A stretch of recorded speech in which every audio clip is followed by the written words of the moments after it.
जय सिया राम। तो आज हम अपनी प्यारी कथा रसिक श्री सीताराम जी को जिन दिव्य भक्त का चरित्र श्रवण कराने वाले हैं, वे सामान्य भक्त से कई कोटि ऊपर हैं।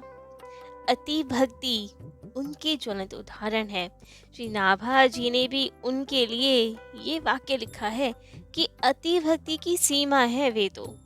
ऐसे दिव्य भक्त हैं जो भक्ति की पराकाष्ठा है, जिनकी भक्ति अद्भुत है, जिनका चरित्र अभी तक हमने रोक रखा था कि पहले जो कथा श्रवण कर रहे हैं, पहले वो नॉर्मल भक्ति वाले चरित्र श्रवण करें। जब मन में दृढ़ विश्वास हो जाए भक्ति के प्रति, भक्तों के प्रति, तब इनका चरित्र श्रवण कराया जाए, क्योंकि ये अति भक्ति का चरित्र है। यदि एकदम से अति भक्ति का चरित्र सुना दिया जाए तो जाने लोग कैसे ले। अब हमारे कथा रसिक, वे तो सबसे उत्तम श्रोता है ही, तो वे संदेह नहीं करते न भक्तों पे न भक्त चरित्रों पे। लेकिन कथा रसिक के साथ और भी तो कई भक्त हैं जो श्रवण कर रहे हैं, तो उनके मन में संदेह ना हो, इसीलिए अति भक्ति का चरित्र अभी रोक के रखा गया। परंतु आज कथा रसिक का इतना मन हुआ कि यही चरित्र श्रवण करना है। तो ये स्पेशल चरित्र है पीपाजी महाराज का, जिनके लिए नाभाजी ने लिखा कि अति भक्ति भक्ति की सीमा है ये तो इनके लिए जो छप्पे लिखा गया वे है: पीपा प्रताप जग वासना, नाहर को उपदेश दियो, प्रथम भवानी भक्त मुक्ति मांगन को धायो, सत्य के होती ही शक्ति सुदृढ़ हरि शरण बतायो, श्री रामानंद पद पाई भयो अति भक्ति की सीवा, गुण असंख्य निर्मोल संत धरि राखत ग्रीवा, परिसी प्रणाली सरस भई सकल विश्व मंगल कियो, पीपा प्रताप जग वासना, नाहर को उपदेश दियो। तो ऐसे दिव्य भक्त थे ये, श्री रामानंदाचार्य के 12 प्रधान शिष्यों में से थे। भक्ति की सीमा कहे जाते हैं, सबके लिए हितकारी। जगत की वासना, सांसारिक वासना तो तनिक भी नहीं थी, मायामय संसार से दूर थे, दिव्य जगत के जीव थे ये तो। पहले तो भवानी जी के भक्त थे, माँ दुर्गा की, लेकिन उन्होंने ही स्वयं प्रकट होकर उपदेश दिया कि नहीं नहीं, ठाकुर जी की भक्ति करो, वे सर्व समर्थ है, हम मुक्ति आदि नहीं दे सकते। तब इन्होंने ठाकुर जी की अपार भक्ति की, माँ की कृपा से, जगदम्बा की कृपा से सारी भक्ति इनके हृदय में प्रकट हो गई। ये था माँ दुर्गा की भक्ति का फल, जो ठाकुर जी की भक्ति उन्हें प्राप्त हुई। सब संतों के असंख्य गुण, सब गुणगान इनके हृदय में प्रकट हो गए। भक्ति, भक्त, भगवंत, गुरुदेव, सबकी आराधना ऐसे की इन्होंने कि उसके उदाहरण दूसरे नहीं मिल सकते। तो श्री पीपाजी महाराज राजस्थान में कोटा बूंदी के निकट एक राज्य था गणगौर, वहाँ के पीपाजी राजा थे। इनके पिता का नाम कड़वा राव और क्रोध सिंह चौहान था, परंतु समाज उन्हें संत बप्पा के नाम से जानता था, उसी नाम से वे विख्यात थे। और पीपाजी का भी पूर्व का नाम राव बप्पा था। आपका जन्म 1417 चैत्र पूर्णिमा में हुआ विक्रमी संवत, और राज्याभिषेक हुआ 1442 में। अब भक्त हृदय थे, देवी जी के परम भक्त थे, उन्हीं के रंग में रंगे हुए, उन्हीं की सेवा पूजा दिन रात करने की प्रतिज्ञा ले रखी थी इन्होंने।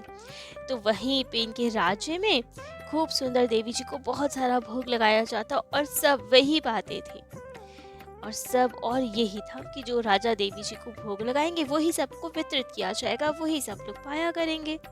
तो सभी देवी जी के भक्त। परंतु एक बार इनके नगर में एक साधुओं की जमात आई, वैष्णव साधुओं की टोली। अब राजा ने सबका स्वागत सत्कार तो बहुत किया।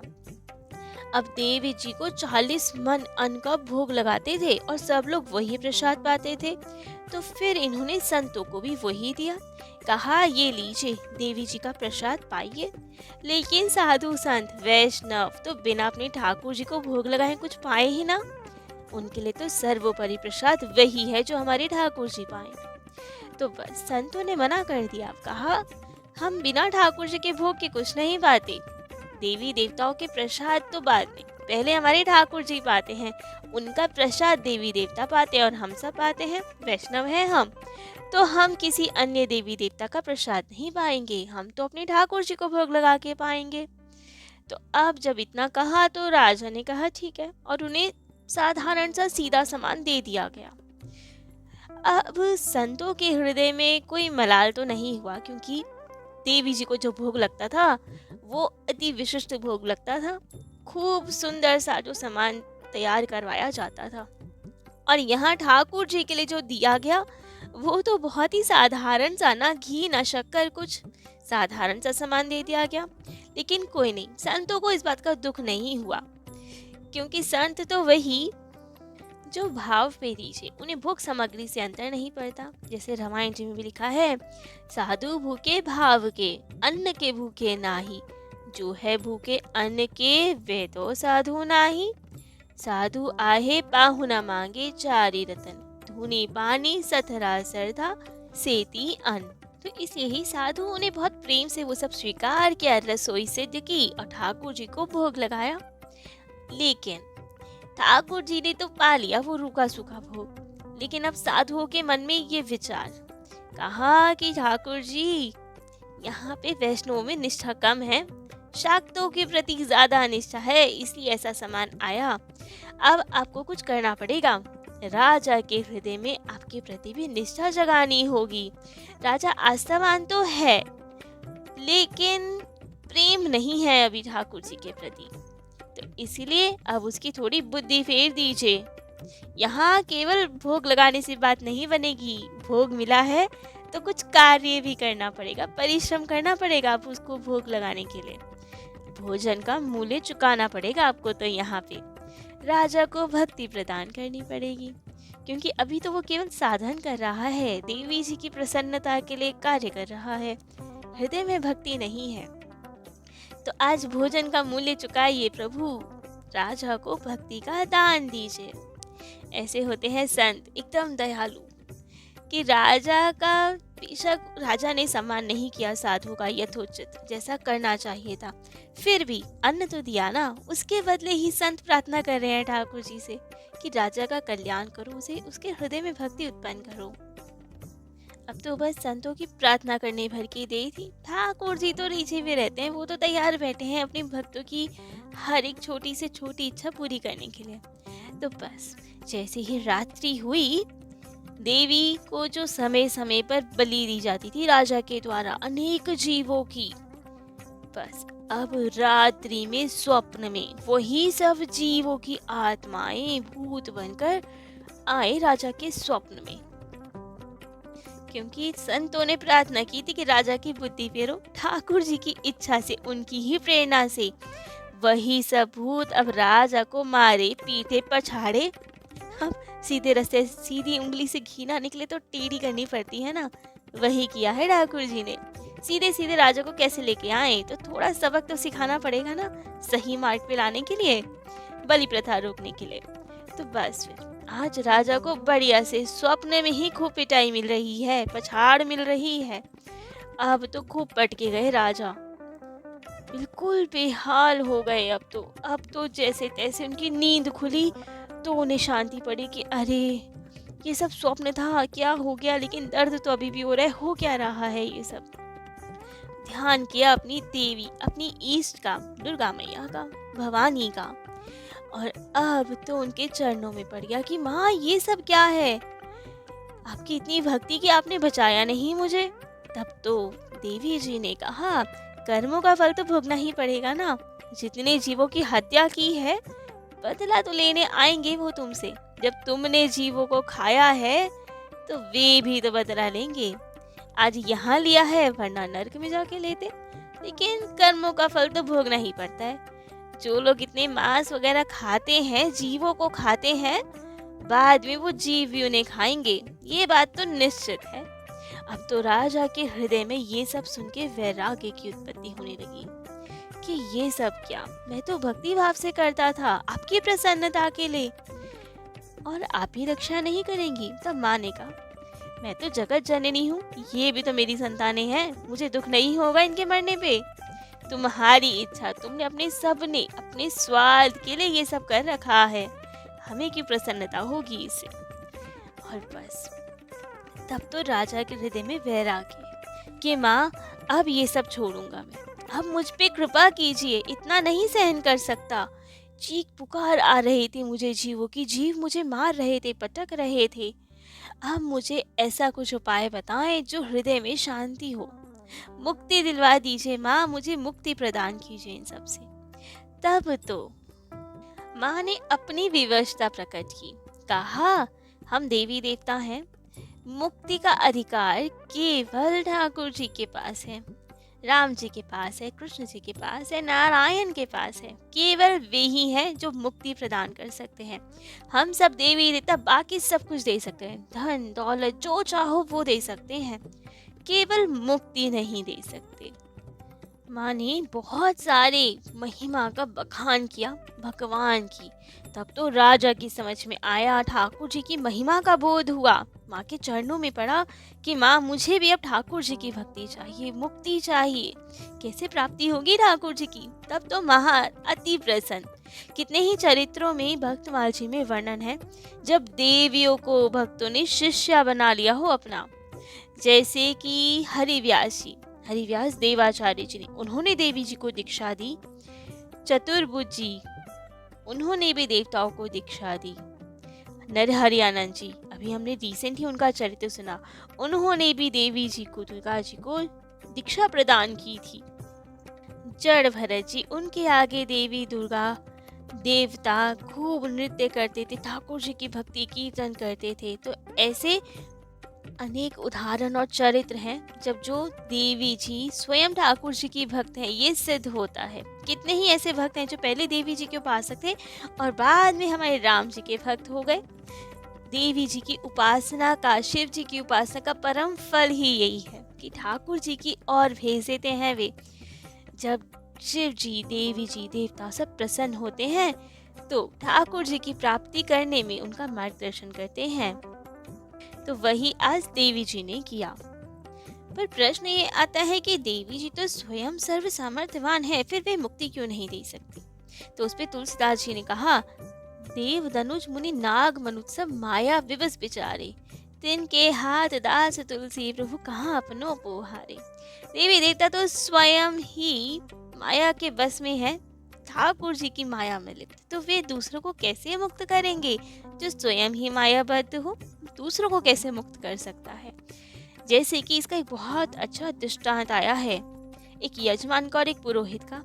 एक यजमान जी थे, उन्होंने अपने पुरोहित से कहा कि महाराज, शुकदेव जी ने जैसे 7 दिन में भगवान की कथा सुनाकर परीक्षित जी को मुक्त कर दिया, गोकर्ण जी ने 7 दिन की कथा सुना के धुंधकारी को भगवत प्राप्ति करवा दी, वैसे ही आप कोई उपाय कीजिए, हमें भी ऐसी कथा सुनाइए कि हम संसार से मुक्त हो जाएं।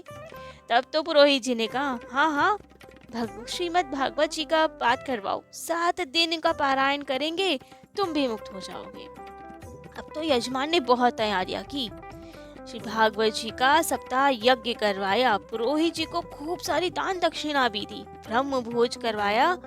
लेकिन उसे अनुभव हुआ 7 दिन के बाद में कोई परिवर्तन नहीं आया मुझ में। तो जैसा मैं पहले सांसारिक था अभी भी वैसा हूँ, जैसे पहले काम क्रोध लोभ मोह मद मत्सर उन सब में फंसा हुआ था, अभी भी वैसा हूँ।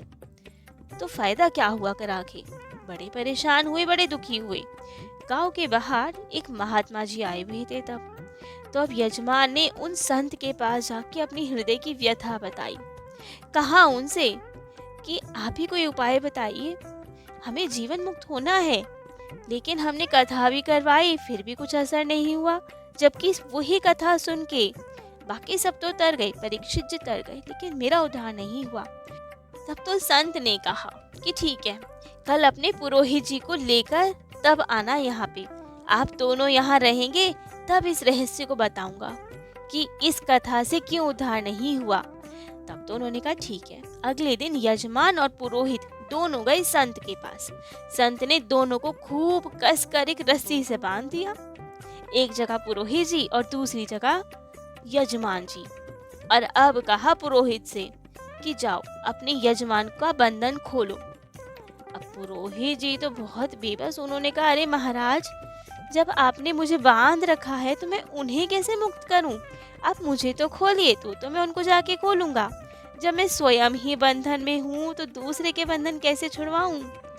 तब संत ने यजमान से कहा कि देख लो, यही तुम्हारी समस्या है। जो स्वयं माया के बंधन में है वो तुम्हें कैसे मुक्त कराएगा? इसलिए इस कथा से तुम्हारा उद्धार नहीं हुआ। शुकदेव जी और गोकर्ण जी स्वयं जीवन मुक्त थे, इसलिए परीक्षित जी को और धुंधकारी को मुक्त कर पाए। तुम्हारे पुरोहित जी स्वयं ही मुक्त नहीं है तो तुम्हें कैसे मुक्त कराएंगे? वही हाल यहाँ देवी जी और देवताओं का बताया गया। जो स्वयं ही ठाकुर जी की माया में लिप्त है वो कैसे किसी को मुक्ति प्रदान कर सकते हैं? बाकी सब कुछ दे सकते हैं, हर चीज दे सकते हैं, केवल मुक्ति नहीं दे सकते। ठाकुर जी की लेकिन भक्ति दे सकते हैं, उसका मार्गदर्शन कर सकते हैं और उसी से ठाकुर जी मुक्ति दे सकते हैं। तो यही यहाँ देवी जी ने राजा से कहा। स्वयं देवी जी थी, इसलिए उन्हें जरा भी संकोच नहीं हुआ इस बात का, अपनी असमर्थता बताने का। कोई संसारिक व्यक्ति होता तो कभी स्वीकार नहीं करता कि हम ये नहीं दे सकते, लेकिन देवी जी तो स्वयं ठाकुर जी की भक्ता होती हैं, तो वे कैसे ना ठाकुर जी की ओर ले जाएं। तो उन्होंने साफ बताया कि अभी तक तुम्हें धन धान्य पुत्र पुत्री सब चाहिए थे तो हम देते जा रहे थे, लेकिन मुक्ति की बात आई तो वे तो केवल ठाकुर जी दे सकते हैं, उनकी शरण में जाओ। तब तो राजा ने कहा कि माँ, क्या ठाकुर जी मुझे अपनी शरण में लेंगे? मैंने तो कितने पाप किए, कितने जीवों की हत्या की। तब तो माँ ने अश्रुपूरित नेत्रों से समझाया कि ठाकुर जी तो भक्त वत्सल है, शरणागत वत्सल है। कितना बड़ा से बड़ा पापी हो, केवल एक बार ठाकुर जी से कह दे, हे ठाकुर जी, हे राम जी, मैं आपका हूँ, तुरंत अपनाते हैं। विभीषण शरणागति में भी तो राम जी ने यही कहा, सखा नीति तुम नी के बिचारी, ममपन शरणागत व्यहारी। कोई शरणन में आए तो मैं कभी उसका त्याग नहीं कर सकता। सकृत देव प्रपन्नाय तवास्मि चित याचते, अभ्यम सर्वभूतेभ्यो ददाम्यमृतं मम। शरणागत को प्रभु अपने पुत्र के समान, पुत्री के समान प्रेम करते हैं। सुनी प्रभु वचन हर्ष हनुमाना, शरणागत वत्सल भगवाना। काग वसुंडी जी कहते हैं, शरण गए मोह से अगरासी, हो ही शुद्ध नमामि अविनाशी। श्री तुलसीदास जी कहते हैं, बिगड़ी जन्म अनेक की, अब ही सुधरे आज, हो ही राम को नाम जपू, तुलसी तज कुसमाज। ठाकुर जी के सामने चाहे कितने जन्मों की बिगड़ी हो, आज अभी सुधर जाएगी। केवल एक बार राम जी के सामने जाने की जरूरत है। तो बस अब राजा के समझ में आ गया, पीपा जी के समझ में आ गया कि ठाकुर जी शरणागतों का त्याग नहीं करते। शरण गए प्रभु ताहु न त्यागा, विश्वद्रोह कृत अग जेहि लागा। राम जी स्वयं कहते हैं, जो नर होई चराचर द्रोही, आवे सभे शरण तकी मोही, तजी मद मोह कपट छलना, ना करे सत तो ही साधु समाना। शरणागत भगवान को प्राणों से भी अधिक प्रिय हैं।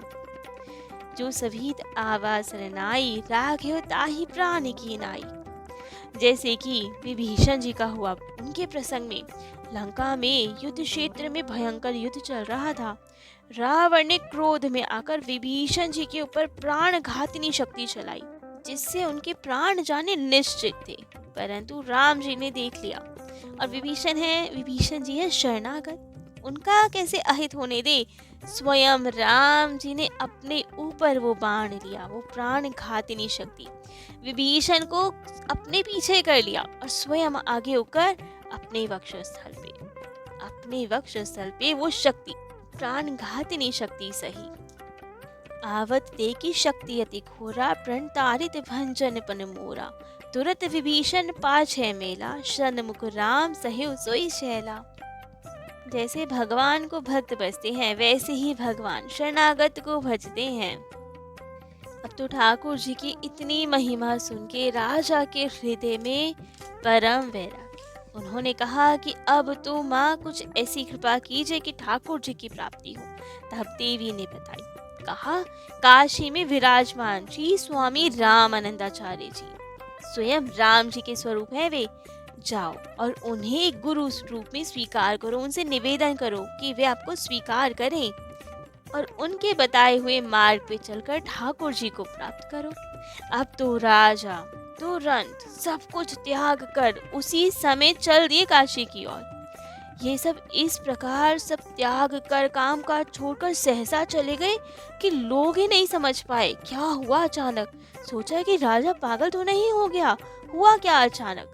लेकिन राजा के हृदय में गुरु दर्शन की भारी उत्कंठा, राजा की बुद्धि अब विकसित हो चुकी थी और इसीलिए सब कुछ त्याग कर तुरंत गुरु दर्शन की ओर चल दिए काशी।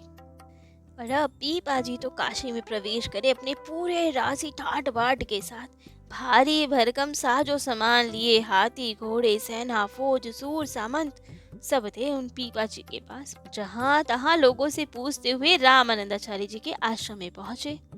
अब तो जैसे ही आश्रम के पास आए, वहाँ तो खूब सुंदर हरि गुणगान चल रहा था, कीर्तन हो रहा था। तो अब पीपाजी तो पहुंचे और वहीं पे जाने लगे भीतर मठ में, लेकिन द्वारपालों ने रोक दिया। कहा, यहाँ किसी को जाने की अनुमति नहीं है, बिना आज्ञा के यहीं रुको, चाहे कोई भी हो जाओ, यहीं ठहरो। जब तक स्वामी जी रामानंदाचार्य जी आज्ञा नहीं देंगे तब तक किसी को प्रवेश नहीं मिलेगा। तब तो ये बड़े हैरान और द्वारपालों ने कहा, परिचय दीजिए अपना, हम आज्ञा लेकर आएंगे, यदि स्वामी जी आज्ञा देंगे तो ही प्रवेश होगा। तब तो इन्होंने कहा, हम गणगौर के राजा हैं। तब तो द्वारपाल तुरंत गए अंदर स्वामी रामानंदाचार्य जी के पास और परिचय दिया उन्हें कि गणगौर के राजा आए हैं आपसे मिलने के लिए। परंतु अब इतना सुनते ही रामानंदाचार्य जी ने मना कर दिया कि कोई भी हो हमें नहीं भेंट करनी, हमारा क्या काम राजा से, हम तो विरक्त लोग हैं, वापस भेज दो उन्हें। और अब द्वारपालों ने आकर जो का त्यों संदेश सुना दिया कि मना कर दिया है स्वामी जी ने आपसे मिलने के लिए। साफ कह दिया कि स्वामी जी नहीं मिलते किसी राजा आदि से, चले जाओ यहाँ से। और अब क्या होता है, देवी माँ ने तो आज्ञा दी है, दीक्षा लेनी है इन्हीं से, और इनके मन में भारी उत्कंठा जगत गुरु रामानंदाचार्य जी के दर्शनों की।